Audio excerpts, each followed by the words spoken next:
आज देखेंगे अमीबा में पोषण, ठीक है। अमीबा में पोषण, फिर देखेंगे मनुष्य में पोषण, फिर आपका ये चैप्टर क्लोज हो जाएगा, यानी कि खत्म हो जाएगा, ठीक है। तो चलिए देखते हैं अमीबा में पोषण। अमीबा में पोषण कैसे होता है जरा मैं आपको एक बार बताता हूँ, ठीक है।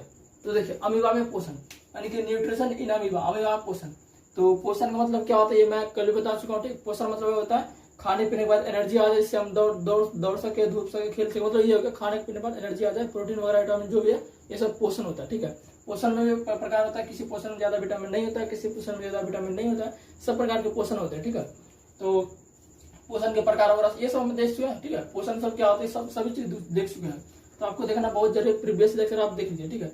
तो अमीबा पोषण देखते हैं, ठीक है। अमीबा पोषण सबसे पहले देखिए ये हम जानना जरूरी है कि अमीबा पोषण किस प्रकार का होता है। देखिए इसमें सबसे पहले होता है इसमें प्राणी संपोषण होता है। क्या होता है इसमें प्राणी संपोषण होता है। और प्राणी संपोषण का मतलब ये होता है कि जो पाचन हो रहा है मनुष्य के अंदर या अमीबा के अंदर वो पूरी तरह से पाचन हो रहा है। क्या हो रहा है? पूरी तरह से पाचन हो रहा है, यानी जो भी खाना खाए हम वो पूरा तरह से पच गया, उसे बोलेंगे प्राणी संपोषण। जैसे कि मनुष्य क्या मनुष्य खाते पूरा पच जाता है, ठीक है, तो हम बोलेंगे मनुष्य क्या प्राणी संपोषण है। उसी तरह अमीबा में होता है। ये अमीबा का चित्र है, ये भी अमीबा का चित्र है, ठीक है। दोनों चित्र है अमीबा का, आप बना सकते हो दोनों, ये भी ठीक है, ये भी ठीक है, ठीक है।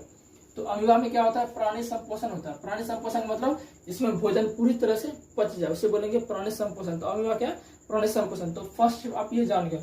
अब देखिए सबसे बड़ी बात आती है अमीबा में भोजन का पाचन, यानी कि जब अमीबा भोजन करेगा, पोषण लेगा, तो वो पोषण का पाचन किस तरह से होगा, क्या क्या स्टेप उसके पाचन के लिए। जैसे मैंने आपको बताया था कल पौधे में पोषण क्या होता है, पौधे के लिए पोषण के लिए क्या क्या आवश्यकता, CO2 आवश्यकता, जल आवश्यकता, फोटोसिंथेसिस आवश्यकता, ये सभी आवश्यक है पौधों के पोषण के लिए। उसी तरह अमीबा जब पोषण करेगा तो इसके लिए क्या क्या आवश्यक है, जैसे पोषण लेगा तो पाचन कैसे होगा, पाचन के लिए क्या क्या स्टेप्स को करना पड़ता है, ये सभी हम देखेंगे, ठीक है। तो देखिए अमीबा में भोजन का पाचन, अमीबा में जो भोजन पचेगा वो 5 तरह से पचता है। इस 5 तरह का आप याद रख लीजिए, ठीक है। ये 5 तरह से अमीबा में भोजन पचता है। पहला क्या है? इंजेशन, इसे बोलते हैं अंतःग्रहण। दूसरा क्या है? डाइजेशन, इसे बोलते हैं पाचन। तीसरा एब्जॉर्प्शन यानी कि अवशोषण। चौथा है एसिमिलेशन यानी कि स्वांगीकरण। इजेशन मतलब बहिक्षेपण। इसको बिल्कुल डिटेल से जानेंगे, ठीक है, बिल्कुल चिंता मत कीजिए, बिल्कुल डिटेल जानेंगे। सबसे पहले देखते हैं इंजेशन। ये आपका अमीबा का चित्र है। सबसे पहले एक बात मैं बताता हूँ आपको, ये जो देखिए अमीबा का, इसको हम बोलते हैं कूटपाद, ठीक है, कूटपाद। अब कूटपाद क्या है भाई? इसका इंग्लिश नाम है सूडोपोडिया, इसको बोलते हैं, ठीक है, सूडोपोडिया बोलते हैं। तो हिंदी में नहीं इंग्लिश में लिखता हूँ ना, सूडोपोडिया। मुझे इंग्लिश सही से नहीं आता, इसका स्पेलिंग सही से नहीं आता, सूडोपोडिया कुछ इस तरह से होगा, ठीक है। इतना दोनों की कूटपाद का इंग्लिश सूडोपोडिया होता है, ठीक है। तो ये दोनों जो दिख रहा है आपको, ये दोनों अमीबा का ये कूटपाद होता है। अब देखो कूटपाद का क्या काम भाई, भाई कूटपाद का क्या काम? जैसे कूटपाद का आपका ये काम, से मैं आपको बताता हूँ कि मनुष्य का एक तरह से बोलो तो हाथ है क्या कूटपाद है। से हम भोजन अगर थाली में से खा रहे थे उठा के खाते हैं, तो हमारा जो मनुष्य का हाथ हो गया वो कूटपाद हो गया। उसी तरह अमीबा का कूटपाद जो होता है ये होता है भोजन को पकड़ता है। से हम भोजन को कैसे पकड़ते हैं? हाथ से पकड़ के मुंह में डालते हैं। उसी तरह अमीबा क्या करता है? कूटपाद की सहायता से अपने अंदर भोजन को अंतःग्रहण करता है, यानी कि इंजेक्शन करता है। बस ये कूटपाद आपका अमीबा का ये काम। तो मेन चीज का क्या मुख्य वाक्य कूटपाद, ये जिसे मान चलो ये अमीबा का कूटपाद है, ये दोनों क्या कूटपाद है। तो अगर इस फिगर में देखें तो ये दोनों इसका कूटपाद हो जाएगा, ठीक है। दोनों फिगर बना दे, दोनों फिगर आप बना सकते हैं, कोई भी दिक्कत नहीं है। तो ये आपका कूटपाद हो गया और इसमें आपका ये कूटपाद हो गया। तो देखिए मान के चलिए ये कूटपाद इसमें लेते हैं। मान के चलो एक कोई भोज्य पदार्थ, ठीक है, यानी खाने वाला पदार्थ, भोज्य पार्टिकल कण, आपका छोटा सा कण यहाँ पर खा रहा है। मान चलो ये क्या है? भोजन है। ये एक तरह से क्या है? भोजन है। अमीबा के लिए मैं बता रहा हूँ, ठीक है, अमीबा के लिए। मान चलो ये क्या भोजन है, लेकिन अमीबा तो यहाँ है, लेकिन अमीबा इसको चाहता है खाने के लिए। अमीबा को भूख लगा है, अमीबा चाहता है इसे खाने के लिए। तो कैसे खाएगा? ये देख रहे हैं, ये जो अमीबा का जो कूटपाद है इसकी सहायता से इस भोजन को एंगल्फ कर लेगा, यानी कि पकड़ लेगा। क्या करेगा? पकड़ लेगा।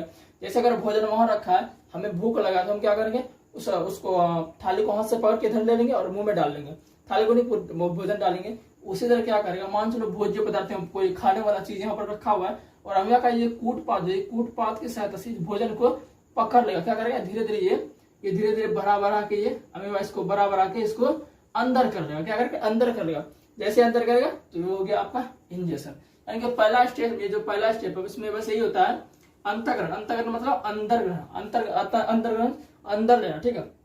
तो उस पहला स्टेप में यही होता है कि अमीबा किसी भोजन को, जब उसके सामने कोई भोजन खड़ा हुआ है तो कूटपाद की सहायता से भोजन को अंदर खींच लेता है। इतना समझ गए? अब दूसरा स्टेप देखिए, डाइजेशन। डाइजेशन मीन्स पाचन। अब देखिए जब अमीबा भोजन को अंदर खींच लिया, अब उसके अंदर आ गया तो खाएगा तो पाचन भी होगा। तो देखिए क्या होता है ना, डाइजेशन दूसरा स्टेप में क्या होता है, पहला स्टेप में क्या होता है, जो भोजन को बस अंदर लेता है और कुछ भी नहीं करता है। दूसरा स्टेप में पाचन में भोजन से अंदर लिया। अब देखो शरीर, जैसे कि मानव के शरीर में जितने भी अंग ऑर्गन्स होते हैं, शरीर में जितने भी हड्डियां वगैरह जो ऑर्गन्स होते हैं, उसमें एक रस पाया जाता है जिसे बोलते हैं हम एंजाइम। क्या बोलते हैं, एंजाइम। एंजाइम मुख्यतः प्रोटीन होता है।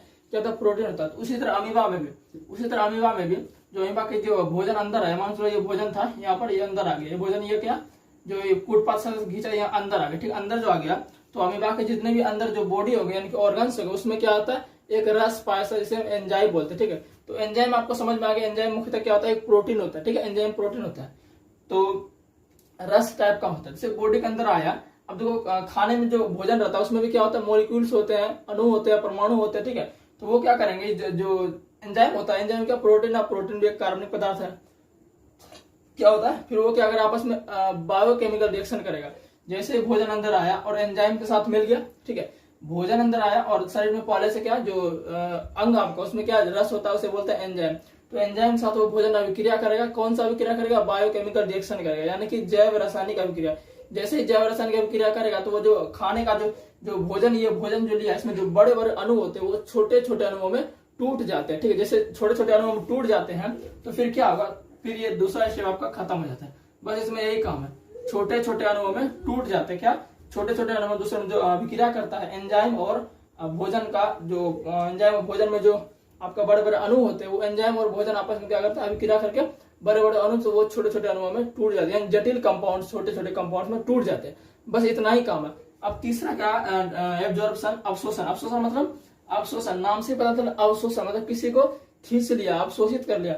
जो बराबर अणु अभिक्रिया करके टूटा हुआ था, फिर क्या करेगा, अमीबा का जो शरीर है वो पूरा जो टूटा भोजन बन के, वो टूटा पूरा भोजन का जो छोटा छोटा अणु टूटा, वो पूरे शरीर में फैल जाए, क्या, पूरे शरीर में फैल जाने के हर एक जो आपका बॉडी होता है, हर एक शरीर में वो भेजेगा, ठीक है। भेजने के बाद क्या होगा, बस अवशोषण का इतना ही मतलब है। भेजने के बाद पूरा अवशोषित कर लेगा। क्या करेगा, जैसे मान लो भोजन अणु अभिक्रिया करके टूटा, मान लो ये भोजन था और ये एंजाइम अभिक्रिया करके टूटा छोटे छोटे अणुओं, ठीक है। तो ये जो अणुओं में टूटा, ये पूरे शरीर में से फैल जाएगा, इसे अमीबा पूरे शरीर में से फैल जाएगा।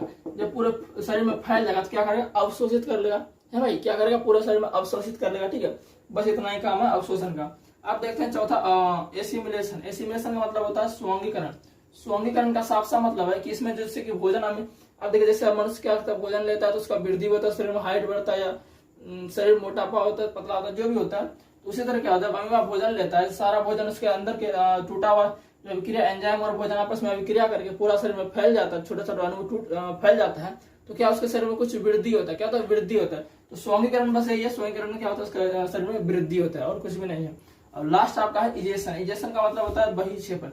बहिक्षेपण में देखिए आप इसका मतलब समझेंगे, बहि मीन्स बाहर, क्षेपण मीन्स हटाना। तो बाहर हटाना मतलब बाहर निकालना, क्षेपण मीन्स निकालना।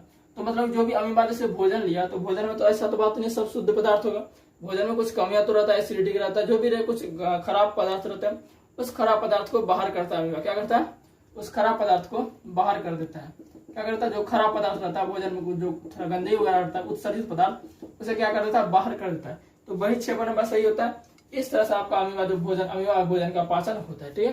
तो अमीबा पोषण बस इसी तरह से अमीबा पोषण होता है। आपको एग्जाम में कैसे आगे पूछ देगा, अमीबा में कौन सा पोषण होता है, तो बोलेगा प्राणी संपोषण होता है। अमीबा में भोजन का पाचन का सभी स्टेप्स लिखे हैं, बस ये 5 स्टेप्स आपको लिख देने।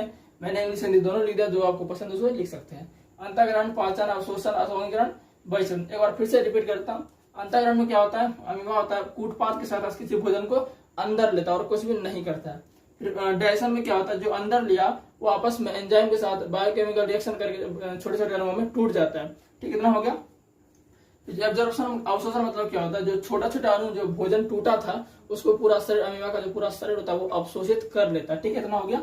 अवशोषित करके पूरे शरीर में लगभग सब ऑर्गन्स तक पहुंचा देता है, ठीक है। उसके बाद क्या होता है, स्वांगीकरण। स्वांगीकरण में क्या होता है, जैसे अवशोषण करके पूरा शरीर में पहुंचा दिया, अब शरीर में खाना लगेगा। से मनुष्य खाना खाता है तो खाना लगता है, शरीर में वृद्धि होता है, मोटापा होता है, ये हाइट बढ़ता है। उसी तरह क्या होगा, स्वांगीकरण में अमीबा का वृद्धि होगा, ठीक है। तो अमीबा जो वृद्धि होगा उस स्टेप्स को स्वांगीकरण कहते हैं। और लास्ट में इजेशन यानी बहिक्षेपण, जो अवशिष्ट पदार्थ होंगे उसे बाहर कर देगा अमीबा। बस यही आपका अमीबा पोषण इसी तरह से होता है, ठीक है। तो उम्मीद करता हूँ ये सेशन आपको काफी पसंद आएगा। अगली वीडियो में देखेंगे मानव में पोषण, ठीक है। तो मिलते हैं अगली वीडियो में।